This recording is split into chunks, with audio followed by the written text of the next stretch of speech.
안녕하세요. 오랜만에 뵙습니다. 아마 거의 1년 만에 올리는 영상인 것 같은데요. 그동안 저는 새로운 임플란트 개발에 시간을 보냈습니다. 그리고 조만간 그 내용을 공개하려고 합니다. 그 전에 오늘은 꼭 드리고 싶은 말씀이 있어서 카메라를 켭니다.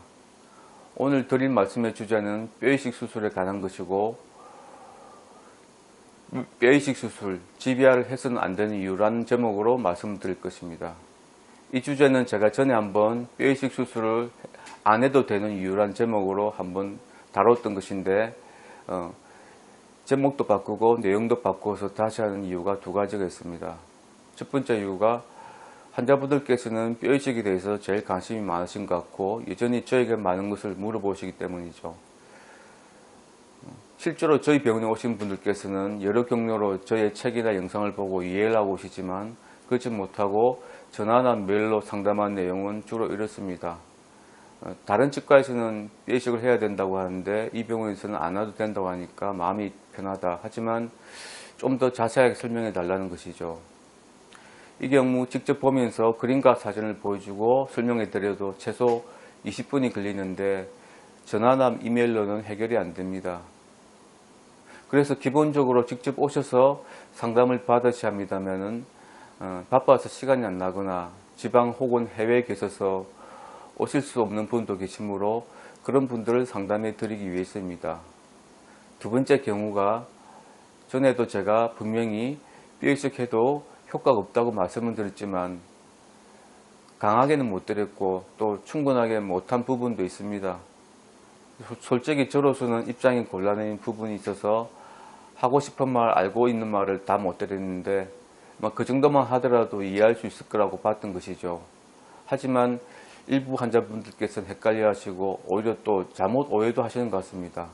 무슨 말이냐면은 뼈이식 수술하고 조립형을 심느냐 아니면 뼈이식 안 하고 일체형 원바디를 심느냐 하는 선택의 문제로 보는 것 같았습니다. 다시 말씀드리자면 이것은 절대의 선택의 문제가 아니고 뭘 심든 효과가 없기는 마찬가지입니다. 그 점을 헷갈리지 않게 확실히 설명드리기 위해서입니다. 그래서 이번 시간에는 전에 못 다드린 말씀까지 포함해서 최대한 자세하게 천천히 설명해 보겠습니다. 치과에서 임플란트 심을 때 뼈이식 하는 경우는 두 가지 경우가 있습니다. 첫 번째 경우가 여기 그림을 보시면 여기 노란색으로 잇몸이 그려져 있고 그 속에 잇몸을 받치는 치조골이 빨간 선으로 그려져 있죠. 치조골의 내부 구조를 보면은 겉으로는 단단한 치밀골이 싸고 있고 그 속에는 수많은 구멍이 뚫려 있어 서로 거물처럼 연결되어 있다고 해서 망상골 혹은 해면골이라고 부르는 구조가 있습니다. 그리고 임플란트가 심기게 되면은 임플란트 표면과 맞닿는 면 전체에 역시 단단한 치밀골이 형성되어 있어서 임플란트를 단단하게 받쳐주게 됩니다. 그리고 망상골 속에 빈 공간에는 수많은 혈관과 골수액이 차 있고 골수액 속에는 뼈의 생리대사와 면역에 관계되는 수많은 물질과 세포가 떠다니고 있으면서 치조골을 적시고 있습니다. 그리고 혈관벽에서의 삼투작용에 의해서 그 농도가 조절되고 있죠. 그리고 여기 빨간 점선은 원래 치조골의 모양인데 염증에 의해서 길이와 볼폭이 줄어든 경우죠. 그래서 좁아진 잇몸뼈에 넓은 지름을 가진 임플란트를 심게 되면은 이 뼈가 부족한 부분으로 임플란트가 노출되므로 여기다 뼈가 생기라고 파란색으로 표시된 이식제 알갱이를 넣어주는 것을 치조골 재생 유도술, 즉 GBR이라고 부릅니다. 두 번째 경우는요, 윗니 어금니 부분에는 그 뿌리가 아랫니와 다르게 뼈 속에 빈 공간이 있습니다. 그걸 사이누스라고 부르는데요. 그래서 윗니 어금니 심을 때는 골폭의 문제뿐만 아니라 길이의 문제도 추가로 있습니다. 그래서 임플란트 하부가 사이누스의 빈 공간에 노출됐을 때 그 부분에 뼈가 생기라고 넣어주는 것을 상악동 이식술, 사이누스 그래프트라고 부릅니다. 이 경우도 진짜 뼈가 되는 것은 아니지만 사이누스 자체가 비교적 뼈가 잘 되는 구조이고 또 안 하는 것보다는 하는 것이 나은 편이라서 그나마 뼈이식을 하는 이유가 있습니다. 따라서 제가 뼈이식을 하면 안 된다고 하는 경우는 첫 번째 GBR의 경우이고 또 치과에서 하는 뼈이식의 대부분은 구조적으로 GBR에 해당되게 되어 있습니다.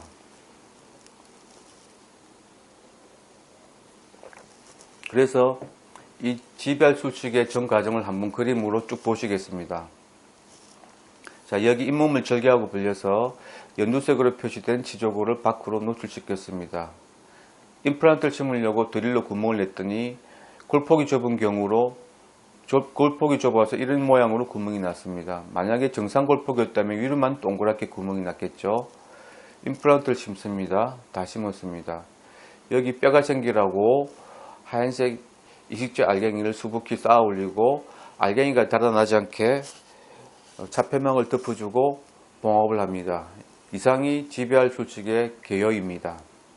자, 그러면 여기 수북하게 쌓아 올린 이 이식제 부위가 과연 진짜 뼈로 될까요?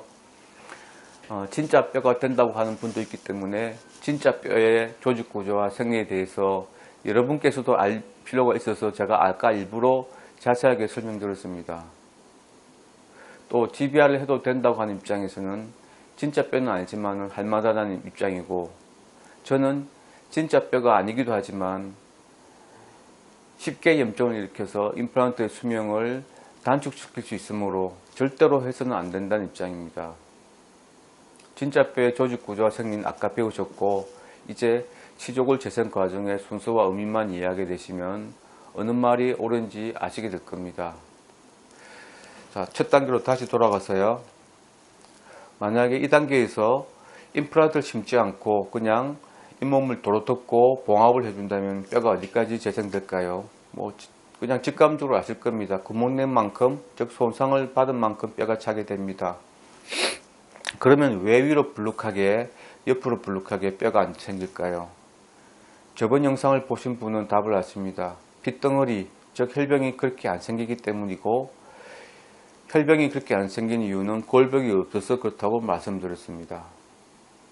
저번 영상을 못 보신 분도 있을 수 있을 테니까 복습도 할 겸 다음 그림을 보겠습니다.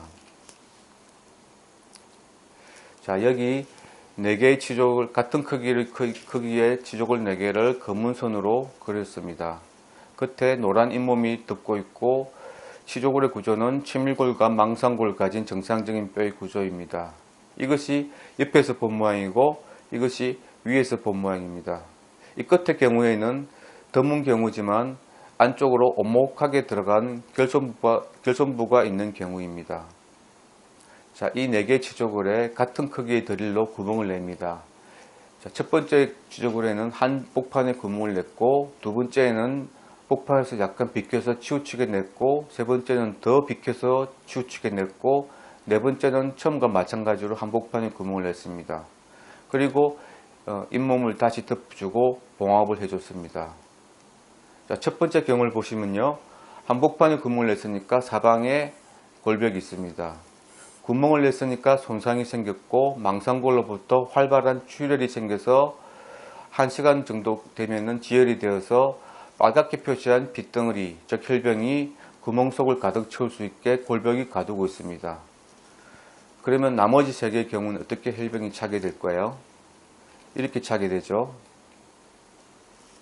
이 점선 안의 공간에는 혈병이 차지하는 이유는 피를 가둘 수 있는 골벽이 없어서 그렇습니다.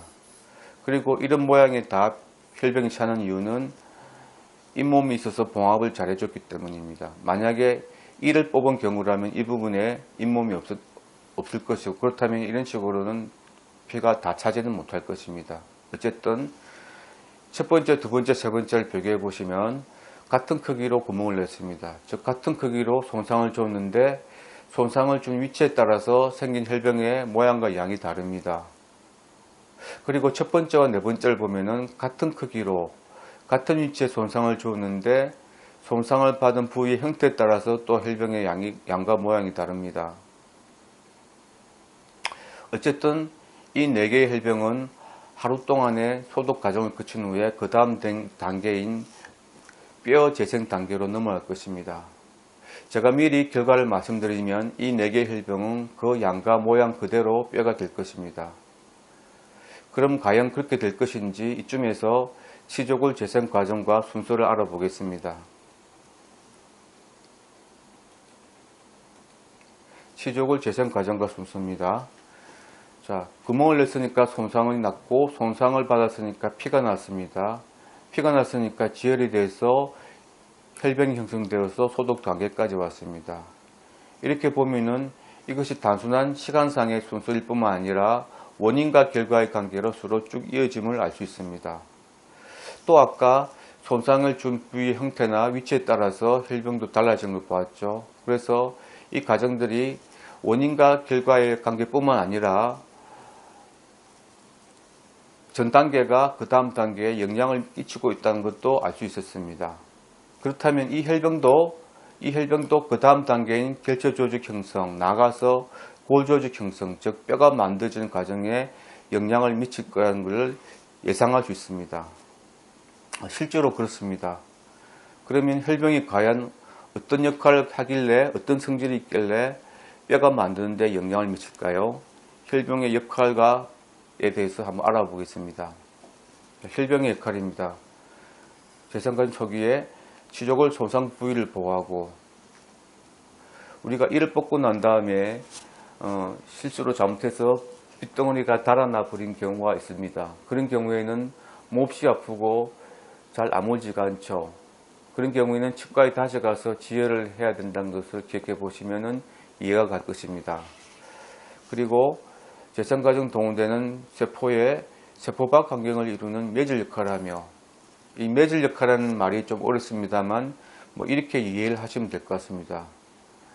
눈 위에서만 스키를 탈 수 있고 물속에서만 물고기가 헤엄을 칠 수 있듯이 뼈를 만드는 데 관여된 세포도 일을 하려고 혈관 밖으로 나왔을 때 혈병이 있어야 일을 할 수 있다는 것입니다. 만일 혈병이 없다면 뼈를 못 만들겠죠. 그리고 재생 과정이 순조롭게 이어질 수 있도록 형태를 유지하면서 손상 후 서서히 흡수되어 사라진다. 말 그대로 혈병은 결체 조직이 그 속을 채울 때까지 형태를 유지해 준 역할을 합니다. 그런데 혈병은 저절로 녹아서 사라지는 성질이 있습니다. 그래서 혈병이 녹아버리기 전에 빨리 그 속을 결체 조직이 자라와서 채워줘야 합니다. 그래야 그 다음 단계인 골재생 단계로 순탄하게 넘어가죠. 그렇게 되기 위해서는 어떻게 돼야 되겠습니까? 피가 잘 통해야 됩니다. 만약 피가 잘 통하지 않으면 결체 조직이 자라오기 전에 혈병이 못 기다리고 녹아버리면 결과적으로 뼈가 만들어지지 않죠. 즉 혈병이 전체가 다 뼈가 되려면 피가 잘 통해야 한다는 것입니다.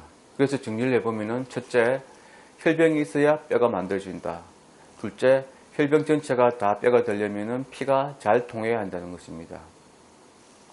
이런 혈병의 역할과 성질을 알기 때문에 제가 아까 미리 4개의 혈병이 그 모양과 양 그대로 뼈로 된다고 말씀드릴 수 있었던 것입니다. 단 피가 잘 통해야 한다는 조건이 있습니다. 제가 치과에서 자주 하는 말이 있습니다. 피가 나야 된다. 피가 나야 좋은 것이다. 피가 나야 잘 안 문다. 이런 말인데요. 실제로 이를 뽑아보면은 뽑자마자 그 구멍에 흥건히 피가 차는 경우가 대부분인데, 어떤 경우에는 지혈을 시키려고 거즈를 갖다 댈 때까지도 아직 반도 피가 못 찬 경우가 있고, 어떤 경우에는 허연 뼈가 보일 때도 있습니다. 그럴 때 제가 반드시 직원들한테 이렇게 지시합니다. 구멍을 다 피가 차서 혈병이 찰 때까지 확인한 다음에 환자를 보내드리라고 부릅니다. 제가 이렇게 한 이유가 치유 과정에서 혈병이 얼마나 중요한 역할을 하는가를 잘 이해하고 있기 때문입니다. 아무튼 지금 병원 원리대로라면은 만약에 이 그림처럼 혈병이 이런 식으로만 만들어줄 수 있다면 혈병 자체가 존재하고 잇몸과 골격으로부터 피가 잘 통하게 되면은 뼈의식을 않고도 진짜 뼈가 만들어진다는 얘기인데, 아쉽게도 그렇게 할 방법이 실제적으로 없죠. 그래서 어쩔 수 없이 뼈의식을 해서 이런 식으로 기계적으로 모양을 만들어 줄 수밖에 없는 것입니다.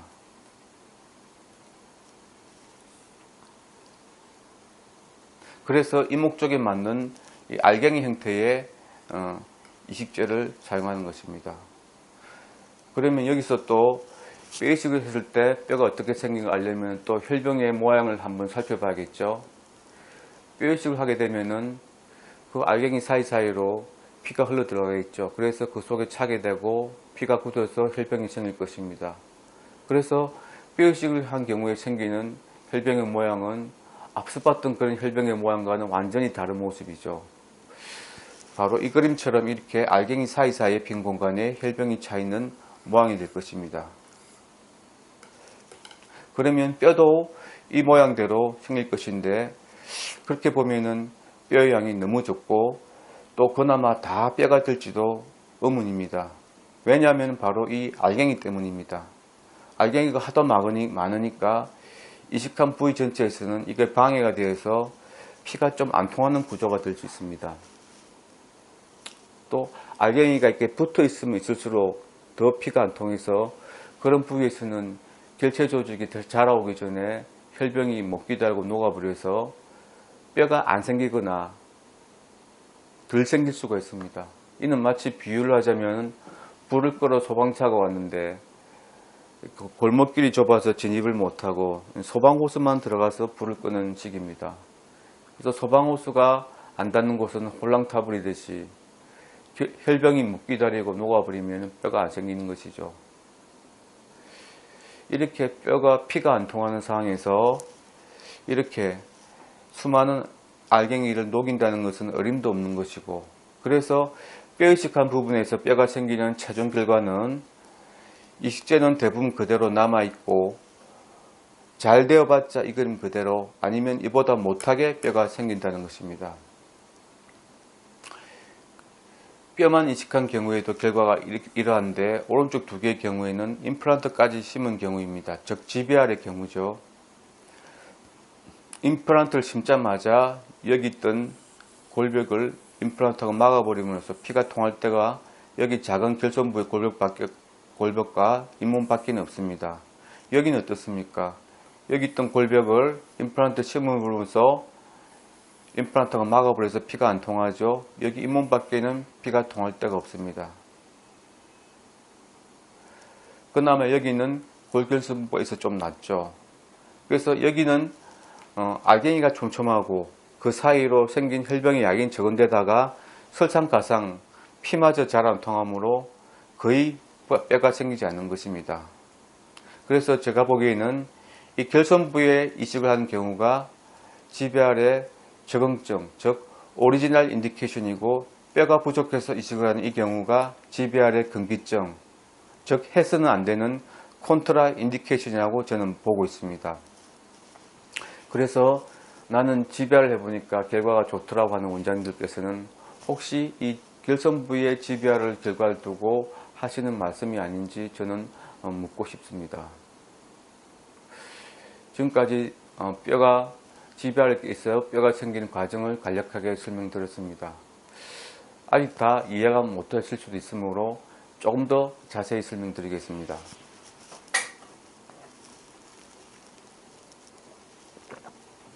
다시 이 그림을 보시면 결과적으로 이 왼쪽에서 오른쪽으로 갈수록 결과가 안 좋아지는 것입니다. 결과가 안 좋다는 의미는 알갱이 사이로 생기는 혈병의 양이 적고, 따라서 뼈도 그만큼 적게 만들어진다는 것이죠. 첫 번째 경우를 좀 더 자세히 보면 이 골벽의 양이 크기가 오른쪽보다는 큽니다. 그래서 기본적으로 혈병도 좀 더 많이 생기고, 따라서 뼈도 좀 더 많을 것인데, 특히 피가 활발히 날 수 있는 이 골벽과 가까운 이런 가장자리 부분에서는 피가 활발히 나면서 알갱이를 밖으로 밀어내면서 혈병이 제법 많이 생길 것이고, 또 인접한 이 진짜 뼈에 망상 구조의 활발한 생리대사 작용에 의해서 이 뼈의 알갱이들이 녹을 수가 있습니다. 그러므로 어떤 이식자를 넣느냐에 따라서 생기는 뼈의 양이 조금 달리 될 수 있습니다. 즉 흡수가 잘 되는 이식제를 넣는다면 그만큼 더 뼈가 생길 수 있는 것입니다. 두 번째 경우를 보시면은 이 골벽의 양이 첫 번째보다는 못합니다. 그래서 알갱이도 좀 더 촘촘하고 뼈도 좀 더 적게 되고 그럴 것입니다. 그런데 이 오른쪽 두 개의 GBR의 경우에는 임플란트를 심어버림으로 해서 방금 말씀드린 그런 효과가 있을 수가 없죠. 특히 이 끝의 경우 뼈가 부족해서 이식을 경우에는 거의 알갱이끼리 그냥 엉켜 붙어 있는 정도입니다. 그러니까 뼈는 조금, 알갱이는 잔뜩 이런 것이죠. 여러분, 이렇게 해가지고 과연 임플란트가 힘을 받을 수 있겠습니까? 이상으로 GBR한 경우에 뼈가 생기는 원리에 대해서 제가 설명드렸습니다. 어려운 내용 이해하시느라고 고생하셨습니다. 잠시 쉬었다가 2부에서 이식제의 종류와 또 GBR한 결과를 얻은 조직사계 표본과 그 다음에 GBR의 결과를 종합적으로 한번 정리해서 말씀드리려고 합니다. 잠시 쉬겠습니다.